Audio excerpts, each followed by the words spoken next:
1% of dudes rapping, they ain't nice as me. 98% ain't live the same type of life as me. The judge gave me life and then they sent me where the life is be. That level 4 with depth and vice, the type of stuff they like to see.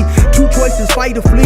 I refuse to die a chump. I never been a mark, but damn, it's scary when that riot jump. I seen dudes cry, get punked, and some sexually brutalized. Knew a dude who lost his life and he was only doing 5 year-long racial fights when homie all you do is ride. Lonely days and nights up in a hole causing suicide. From the moment you arrive, you see the Mexican mafia, AB skinheads with big giant swastikas, pro-black philosophers, the BGF, the Kumi, and Muslims who will murk you from the nation to the Sunni. That MS was loony, quick to ride up on they rival. Even Christians went to church, hide knives up in a Bible. Political and tribal, the Crips and Damus, the Long Beach, the Hubs and the Dubs and the Grooves, the IE, the Bakersfield, the Dago Pyrus, the hustlers quick to roll, the gangsters gon' move. So let's hop straight up in today's video. And so I'm gonna be talking about today some of the individuals that I ran across who were named in the Monsta Kody book, Autobiography of a Gang Member.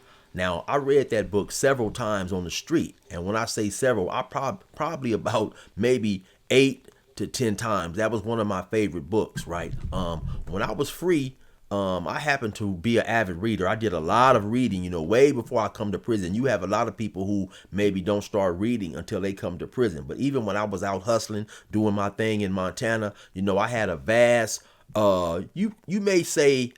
you may refer to it as a urban book collection. I had a lot of books, Donald Goins, Iceberg Slim, but then I also read stuff like Waiting to Exhale by Terry McMillan, and just, a whole plethora of different things, right? And I never forget, the police had raided my house. I was out there hustling that white, man, and they raided my house one time in Montana, and they was amazed at, I had a bookshelf and I had a lot of books on top of my waterbed. Back in them days, all the players had waterbeds and stuff. And I guess because my name had been built up out there in Montana for a while. I've been out there like since '89, and those were different days and times. And so, for them to hear of some California guy, some California gang member out here selling drugs and so on and so forth, they kind of built me up higher than I actually was. In their minds, I was moving way more product than I actually was, right? So to hear all this notorious type stuff about me, and then to,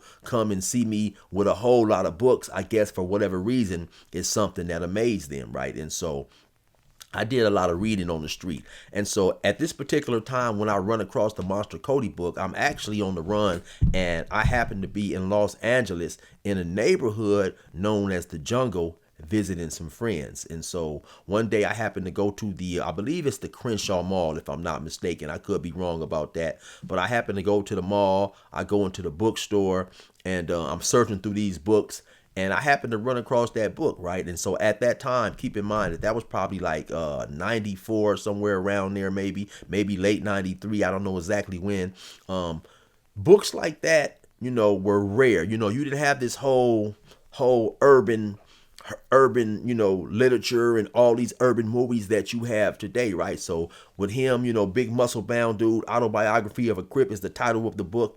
Him sitting on the cover with a machine gun or whatever, definitely automatically grabbed my attention. Up to that point, I had never even heard of the dude, right? So I took the book to the house, and like I say, keep in mind, at this time, I'm already on the run for an attempt. I got 3 attempted, M's. And so I'm on the run for those things, right? So I'm deep in my gangster mentality, right? So this book is right up my alley.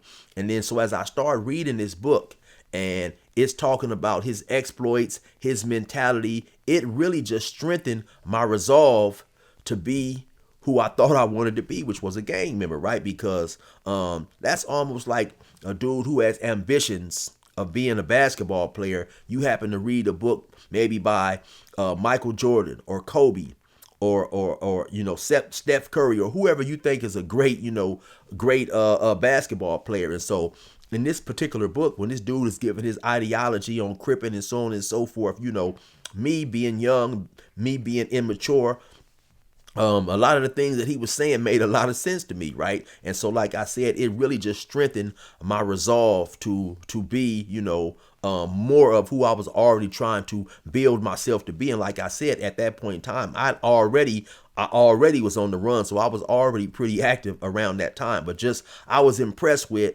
the way he was going on missions a lot of times by himself, just his dedication to the principles of gangbanging, right? And so, like I said, once again, being immature or whatever, a lot of that impressed me, and I was respected the way he stuck to the principles in which he believed in. And so I would often read that book, a lot of times, especially when I was in Bandon on the run, because Bandon is such a small town, especially back then, everybody knew everybody. And so in the daytime, I wouldn't go out. I left Bannon when I got into the initial situation, and maybe about a year later, I came back and I had moved into my grandmother's house, right? And so I'm there, but no one really knows I'm there, but a trusted maybe 4 or 5 homies at the most, right? And so I'm staying in the house all day, and then at night I'd go out doing what I was doing, right? And so a lot of times I would read that book. It would inspire me. It would motivate me to go out, do some creeping, and get into some gang activity, right? And so I read that book a lot of times. Even though it's crazy, right? Because even though at the time I'm on the run, you still never really just see yourself going to prison, getting life. I think that's one bad thing about individuals who are caught up in that lifestyle. A lot of times we will be optimistic and sometimes over optimistic in situations that we shouldn't be, right? So at some point in time, I get caught up, of course, I get captured, I go to prison, right? And so by me having a pretty good memory, and also by me reading that book numerous times, I had memorize a lot of those dudes' names and, a lot of those different sets, because keep in mind too, once again, this is 93, this is 94. So this is way before social media, way before YouTube and all that old type of stuff, right? So even though I'm only an hour and a half away from Los Angeles, you might as well be, 10 hours away, or even, even 6,000 miles away if you're not living in that actual community and you're not getting the information that you can easily access today through social media, right? And so reading that book was a whole entire different world, right? So when I finally get to prison and I start running across some of these gangs, and especially gang members that was in that book, it was really surreal, to keep it real, right? Now, to my recollection, the first individual that I believe I ran across in Ironwood was a dude by the name of Spike. Spike was from A-Tray, and he had mentioned Spike in that book several times. I never, had a personal relationship with Spike outside of possibly just saying what's up in passing, but he was the first one that I ran across. I may have ran across a couple of individuals he mentioned in that book also in Salinas Valley, but I'm not 100% sure, right? The next person that I can remember was a dude by the name of Huckabuck. Now, I ran across Huckabuck at CMC East. Now, Huckabuck was an older dude at the time. Well, he was older than me, right? But he was still going outside, playing basketball, so on and so forth. So he wasn't too old, maybe in his late 30s, early 40s, somewhere around there. I'm not 100% sure, right? But me and Huckabuck actually developed a pretty good relationship. I ended up being on the same tier as Huckabuck. Huckabuck was a real cool, laid-back dude, man. Old school, older at the time than I was, and so we would chop it up. And so Huckabuck was relatively cool. Another one of those individuals that I ran across in that book, who was well mentioned and also very well known in the gang world, was an individual by the name of Joker. Now, Joker had a life sentence, right? And unfortunately, Joker had members of his family unalived. Individuals went to his house and I believe was looking for him, and shot his mother and shot his brother, right? So his story is extremely well known in the California gangbanging culture, right? So and actually recently he has been released from prison, maybe a year and a half, 2 years ago, somewhere around there, and he spoke about that story. I believe it was with on Street News TV, if I'm not mistaken. He gave a very in-depth interview about his situation, and it was really a good interview, right? So if you haven't seen that, I suggest you go check that out on, I believe it was Street News TV, if I'm not mistaken, right? And so before his brother and his mother was alive, he had shot and killed, I believe, a very well-known enemy. And so in retaliation, unfortunately, his brother and his mother, I believe his mother was maybe somewhere in her 50s or 60s, but I believe his brother was like 14 or 15, very young brother, right? And so that whole entire situation was just a very well known situation. Now, at the time I ran across him, he no longer was a gang member. You know, he had changed his life. I believe he may have been a Muslim at the time, and eventually he ended up being released from prison after doing several years, maybe even close to 30 years in prison. At some point in time, we wound up in the same self-help groups, right? And so we would just maybe say, what's up? We never got into any deep personal relationships or anything like that, right? So, but it was just to see these individuals, right?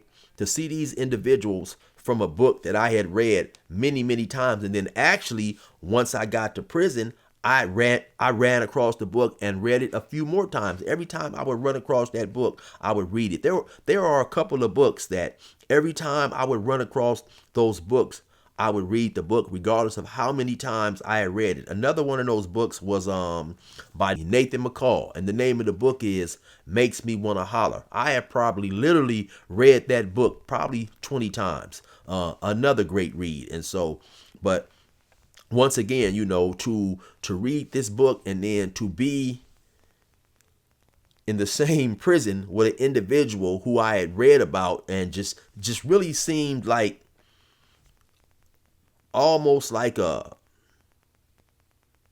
fiction character or whatever, right? Like, dang, man, I am really, you know, in prison with a dude who I've read about, right? Another individual who I ran across in the book who we had a relatively good relationship with, you know, we would talk, we did a little business here and there, was a dude from Rolling 60s by the name of Lunatic Frank. Lunatic Frank, I guess, and Monster Kody had grown up knowing each other before the A-Trades fell out with the Rolling 60s or whatever. And so once that war jumped off, you know, then they were enemies, right? But in that book, Monster Kody goes on to talk about later on, he ran across Lunatic Frank in prison, and Lunatic Frank had taught him Swahili, right? And so I think it's, you know, so a lot of these activities that Monster Kody is describing in the book is in the early 80s, possibly the late 80s, somewhere around there. I don't know exactly when. I'm thinking maybe the early or to mid 80s, right?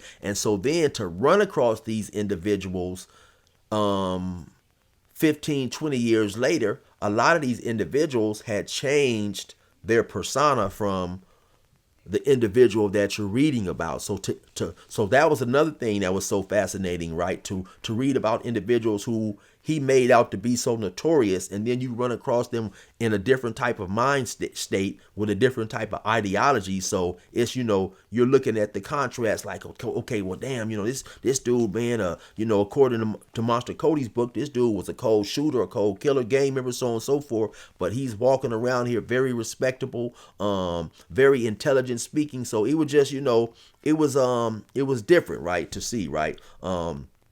Another one of those dudes that I didn't actually run across this dude with, because we was in the same prison, just on different yards, was Fat Rat, the dude from Hoover, right? And so I happened to have a homie who actually was in the cell with Fat Rat, but we ran across each other, or excuse me, we was in Ironwood together. I was on A yard at the time. He was on B yard. So somebody sends me some type of way. I get word that my homie is over there going in this dude's property, or at least, you know, wearing his socks without permission or something like that. And even something that small as putting on a person's socks without permission could get you in deep trouble. Nevertheless, the reputation of Fat Rat, you know, so if you guys are not familiar with that book, if you happen to read it, or if you know about Fat Rat's reputation or his alleged reputation, then you'll understand 100% what I'm talking about, right? So when I get word that my homie is over there, you know, crossing the line,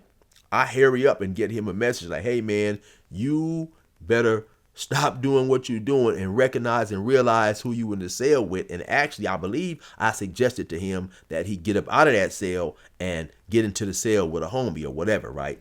Because, of course, he had a very notorious reputation. There also was an individual, and I can't quite remember his name, and I'm not 100% sure that this individual was who he said he was, but he said he was. He was a Damu, right? And he said he was the one who got into it with Monster Kody during the point of his book where Monster Kody came to juvenile hall and had broke his arm, and he had a cast on, and he had wrote some names on there or colored the entire cast in blue marker, right? And so Monster Kody goes on to say that they put him in a dorm that was pretty much full of bloods. I believe it was just him and another Crip in the dorm, and this blood approached Monster Kody, told him to take the cast off, so on and so forth, right? And so I can't remember his name, but that's who the dude told me that he was. He had a book, and he had Monster Kody book, and he said Monster Kody had signed it, so on and so forth, right? So I also ran across him, if he was who he says he was. I can't remember his name, right? Then there was another individual in the book by the name of Bootsy. Bootsy was also one of Monster Kody's homeboys, and I also ran across Bootsy at CMC East. And me and Bootsy was relatively close. We would chop it up. We would talk often. Bootsy was a lifer, and he had been in jail numerous years. And me and Bootsy happened to be in these same self-help classes too. And I believe Bootsy eventually ended up getting out, right? And so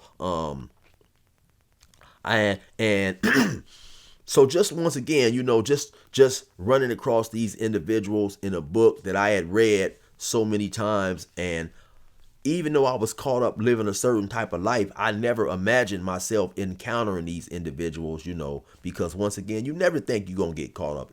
And when you do get caught up, you always feel that you're going to be able to wiggle out of it, but a lot of times, way more times than not, that's not the case. You do end up getting caught up. You do end up going to prison and being stuck in your situation for a long amount of time, man. So anyway, that's just a little breakdown right there, giving you guys a little story about some of the individuals who I ran across who was in that Monster Kody book. I never actually ran across Monster Kody, even though I heard at some point in time he was out in the Riverside County area, but I never encountered Monster Kody. You already know what it is.